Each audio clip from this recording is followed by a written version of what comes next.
태극기의 봉산곡 이어서 수업해 보도록 하겠습니다. 일단 여기에서 중요한 내용은 공간의 대비가 있다는 건데요. 현재 화자가 있는 곳은 어디예요? 안녕 옥주봉, 안녕 경천대. 자, 옥주봉과 경천대.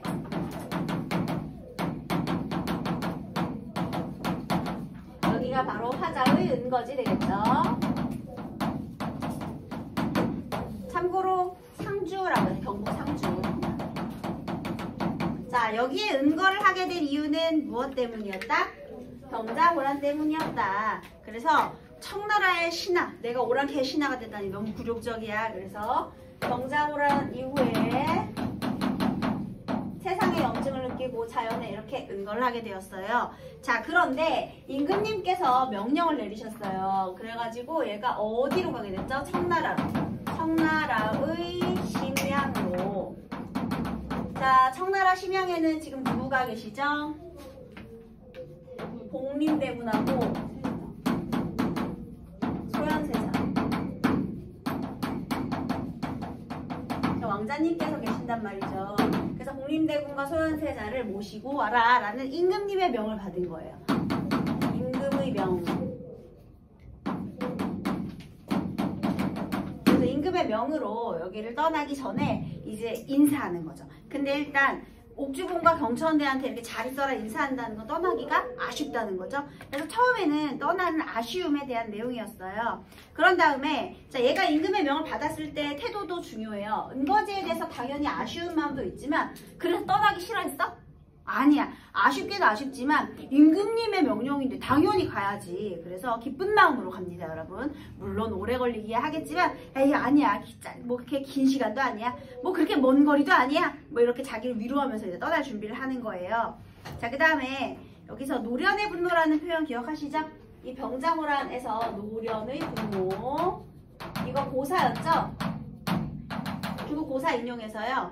얘가 특징 중에 하나가 중국의 고사를 겁나 많이 인용하고 있다 이런 말 했었죠. 중국 고사 인용. 그래서 청나라에 대한 적개심이 이런 표현에서 드러난다 얘기를 했습니다. 그래서 얘가요 처음에는 여기서 이 임금님의 명을 받아서 떠난다는 얘기를 하면서 여기에 지가 머물고 있는 이 경천대의 아름다운 모습을 묘사를 해요. 그래서 특히 여기에 구체적인 지명들 나오죠. 와룡강, 천주봉, 고슬단 이런 것들. 그래서 이 은거지 주변 경관을 묘사합니다. 자, 얘가 원래 속세에 있다가요. 병자호란 때 분노를 느끼고 은거지에 살면서 자, 본인은 만족했어, 아쉬웠어? 만족했지. 그래서 여기에 자연친화, 안빈낙도, 만족, 아름다운 자연 속에서 사는 것에 대한 만족감 이런 것들이 드러나 있었잖아요. 그래서 그런 부분이 A 부분으로 쭉 묶여가지고 나왔었습니다. 그쵸? 그래서 특히나 거북바위, 선생님이 여기 경북 상주에 유명한 이 경천대 있다고 했죠. 거북바위가 이렇게 있는 여기 절벽, 벼랑이 있고요. 그 밑에는 뭐가 흐른다고요? 낙동강. 이렇게 바위가 절벽이 이렇게 있는데 여기 이제 구암, 거북이 머리 같은 바위가 있고요.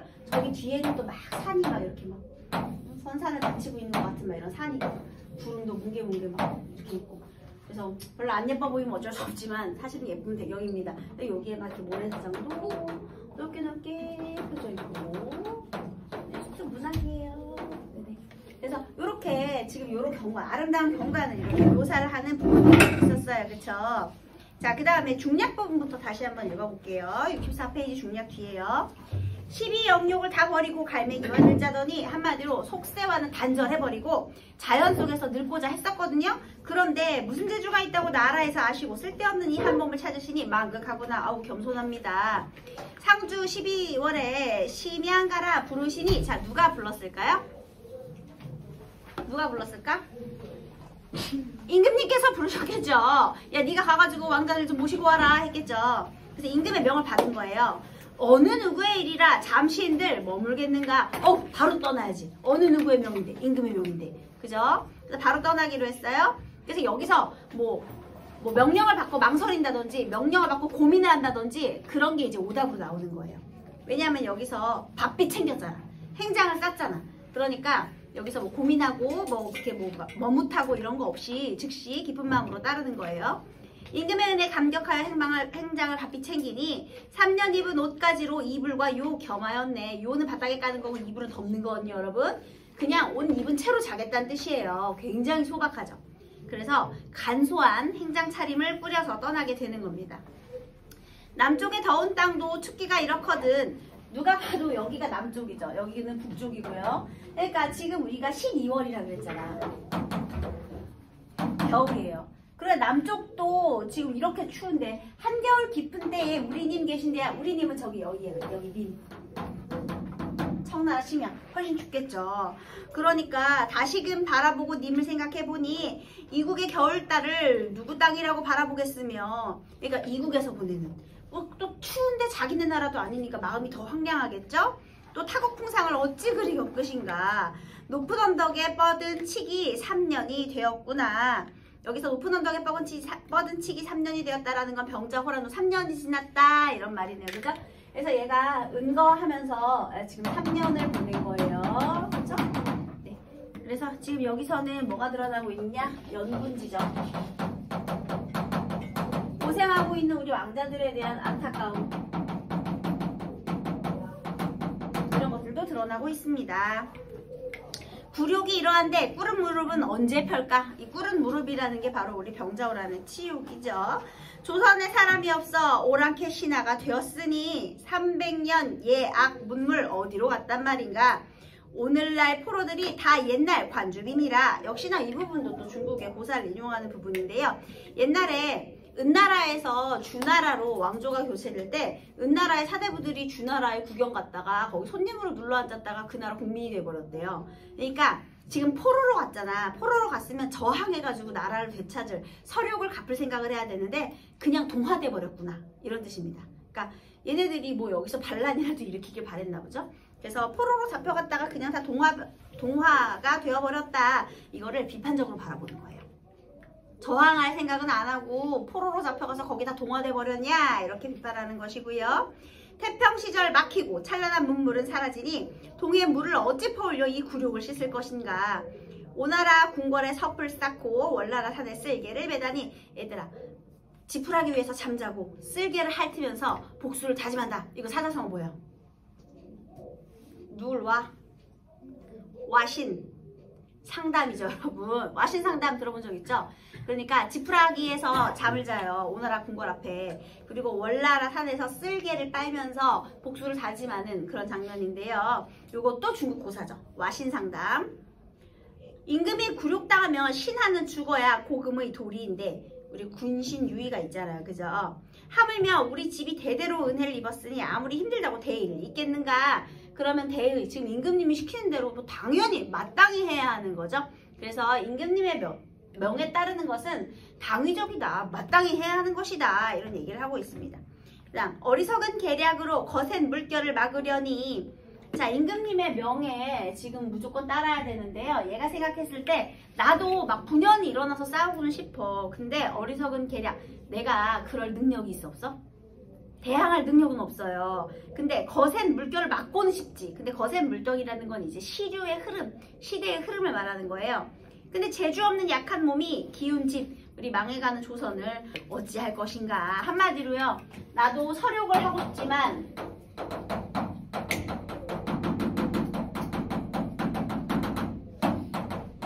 능력이 부족하다. 이것을 한탄하는 내용이 되겠습니다. 능력이 안 돼서 어떻게 할 수가 없구나. 이렇게 되는 거예요. 서리법이죠, 여러분. 방 안에서 눈물 내면 아녀자의 태도로다. 이거 무슨 뜻이에요, 여러분? 방 안에서 우는 것은 아녀자의 태도다. 근데 나 아녀자야? 아니야. 그러니까 나 울어 안 울어? 울지 않는다. 남자는 3번 울어야 되잖아요, 여러분. 태어날 때, 죽을 때, 부모님 돌아가셨을 때. 맞나요? 어쨌든 간에 이렇게 우리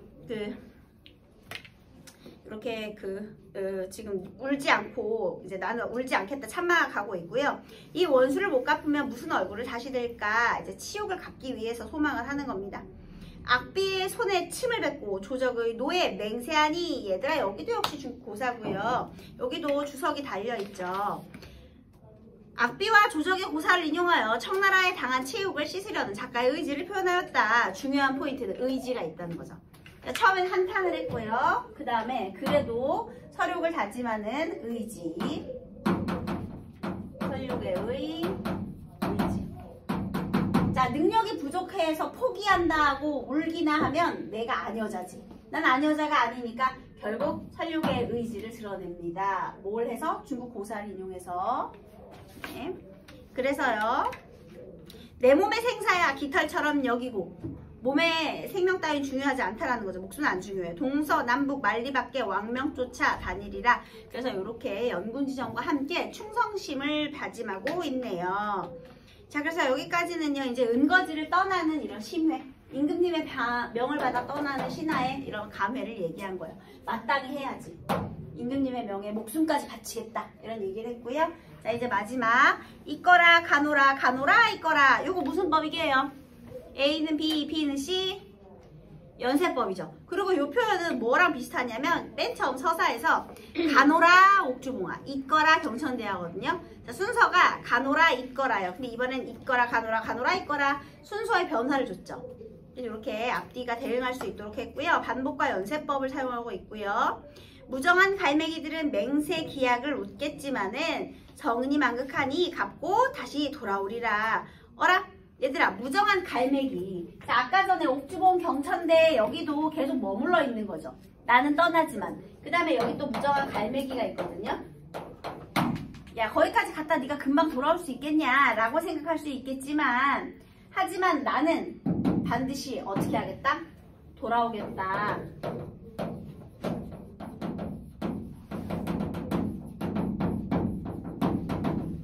이렇게 되는 거죠. 반드시 내가 명을 완수하고 돌아오겠다. 이렇게 되는 겁니다.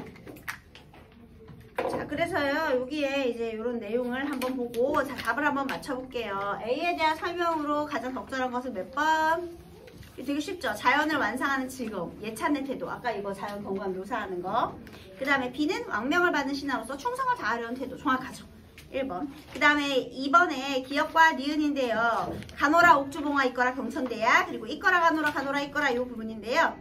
정답은 틀린 거 고르는 건데 대꾸 괜찮고요. 남아있을 자연이 대비를 이루고 있죠. 떠나는 화자, 남는 자연. 그 다음에 기역과 니은에는 떠나고 싶지 않은 화자에게 그대로 머물 것을 권하는 청자의 모습. 이런 거 없어요.